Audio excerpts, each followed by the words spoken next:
In the NRM caucus retreat taking place in Chankwanzi, one prominent member of the ruling party, Gilbert Bukenya, former vice president and current MP for Busiro North, is not attending. In this interview, he tells us why. Thank you so much for accepting to talk to us. First, I would like to know, do you miss vice presidency? Not at all. I don't miss the vice presidency. I miss perhaps the activities that I used to do a lot when I was a VP, especially for the poor people. And what are some of these activities? Well, very many. I was involved very much in the rice growing area in Uganda. And many people, particularly the poor people in the north, including part of Teso, benefited very much. But are these activities continuing, or did you just stop everything? No, they are continuing, but at a low scale. But politically speaking, how has your routines changed? Because we know being a vice president is very different from being just an MP. Oh, it has not changed. So how is your day like? What are your routines? My routines these days are, one, to continue with my agricultural experimentation for the poor people. But also I participate a lot in educational programs. Especially I bring here people to learn new methodologies for agriculture.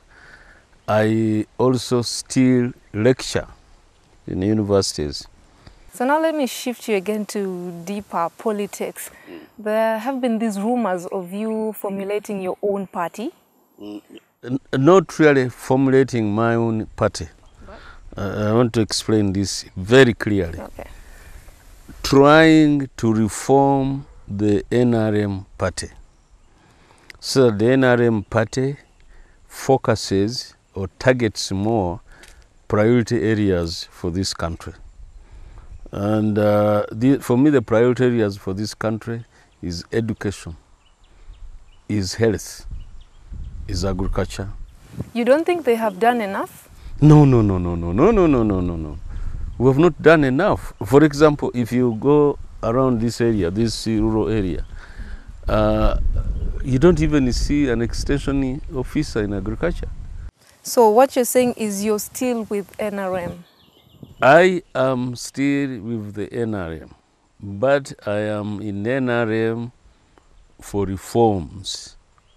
If they can't reform, I may quit. But as you interview me, yes, I'm still a member of the NRM party.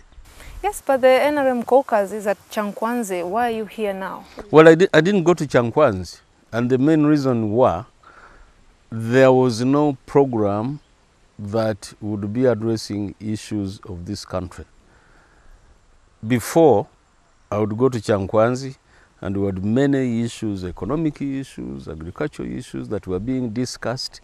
And when we all left, we went to implement. I have been wondering why we have free education, yet we have 80% or more of the children dropping out in primary education. That's a very, very serious issue. In fact, a recent research by Twaweza indicates that these kids are actually not learning at all. Maybe 20% alone is learning. Absolutely. So that would be a very topical issue for NRM caucus meeting to discuss those issues.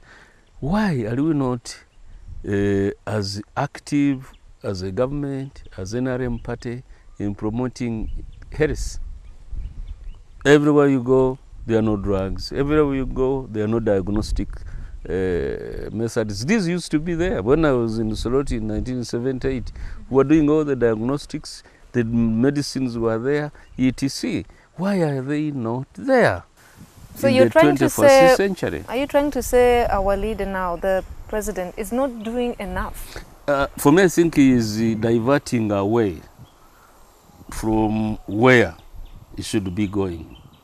And that's the problem. That's why I'm talking about reforms. Because we did discuss universal primary education in a caucus in Chankwanzi in 2005, 2007, to detail what's happening. Why are the teachers agitated? Why are they not going to schools? You find a school and only one teacher. The rest are gone away. How shall we have Uganda 30 years from now? You see, these are issues I would have liked them to discuss. While we in Sudan, we should have had a very long topical discussion why we are in Sudan. And why are we in Sudan fighting with one force against the other? If we were to go to Sudan, we would have gone there as a neutral force to help settle down the disputes they have. But the president talks about ideological indifference. People are deviating from the original NRM ideals. Maybe you're one of them, because you're not at Chakwanzi and you're but opposing let me tell you, he's the one deviating from the original NRM agenda. Ideologically, when we started all this, we were left-leaning and we were central-leaning to the left. And why? We have so many people here who are poor. Almost 87% of the population is still very poor. If you look at the middle class is less than perhaps 15%. Our neighbors in Kenya, in Tanzania, the middle class has moved almost to 40%. Yes.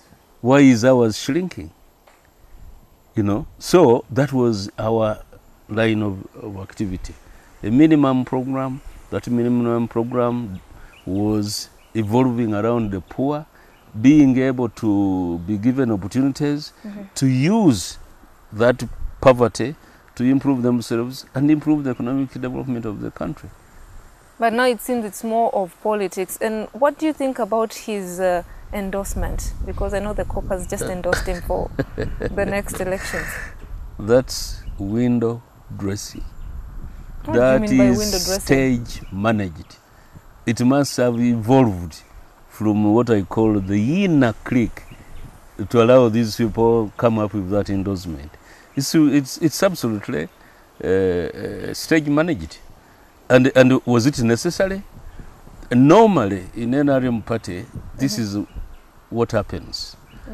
A person who is aspiring to be a presidential flag bearer presents himself through SEC, the Central Executive Committee. Yes. The Central Executive Committee gauges who you are, and then it takes it up to NEC, National Executive Committee.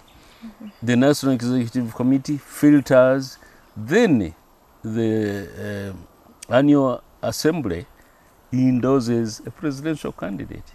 Now, why do you pick a small group of people called the MPs to endorse a candidate? Or is the SEC being controlled and that they have the powers to pick whoever they want? Well, I don't know. I hope not. But you're an insider. Well, I'm not an insider. You know, I've been telling you recently that the problem with NRM party is it has an insider core group who owns the party. And all of us are outsiders who lift the big luggage. I only know the president, Yoweri Kaguta Museveni. Could you please mention some of these insiders, the people inside who own the party? No, he knows them. And I'm not the one to disclose them. He knows them. And in 2005, I remember the 7th Parliament made the decision to amend the 105 clause that gave, or it allowed the president to stand again. It gave him another term. Do you ever regret? Absolutely.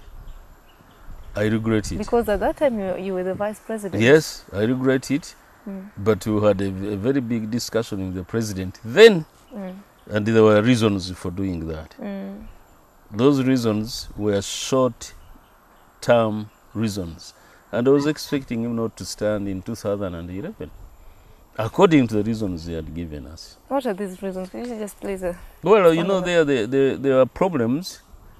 His biggest concern was Sudan was not yet independent, Southern Sudan. And our black people there, he said, were being Arabized. And I agreed with him. And then the other issue was East African had not reached the political agenda, and he wanted to participate into this. Yes. These were good reasons. And we had given him another chance to 5 years. Mm-hmm. And in fact, we said, this is the last term of the president. That's how he was campaigning all over the country. Maybe he didn't achieve some of these things, and so he needed more time. Well, then he will need more time and more time and more time, because you can never solve all the issues of the country and the region. You can never. So you're saying his time is up? I think so. It's long gone. And if I was the president, I would tell the Ugandans, thank you for supporting me. 30 years is a long time. I now step aside and oversee the country from somewhere else and allow a new leadership. When I go to Kenya, there are two retired presidents still alive. They're enjoying themselves. President Moi and Kibaki. President Kibaki. There is transitioning. If you go to Tanzania, it is the same. You go to Zambia, it is the same. You go to Ghana, it is the same. Even Nigeria has taken foot. Why not in Uganda? You know? So would you support restoration of term limits? Absolutely. Because there are many people right now who are pushing for that. Last year, there's a group of MPs and also civil society members and they are still pushing. So we are still pushing. Do you want to see yourself, joining these people and pushing for this openly? Not only joining them, but being part of that movement. That's what I call the new movement that will restore term limits, will bring about democracy, real democracy. This endorsement in Chankwanzi was part of breaking the democratic process. I would like to see Uganda being able to transit from one leadership to the other peacefully. And what are your plans for elections in 2016? Are you running for presidency? I will, and I'm still. But how? Under NRM, or how is it going to work? Because your party has already... I have told people before, they have abused me. No political leader who is smart gives you his own program. Nobody. You don't. And some people say Bukenya is stupid, he's zigzagging. Yes, let me zigzag. But my purpose of zigzagging, and I'm not being able to tell you that, is I'm aiming at the presidential election.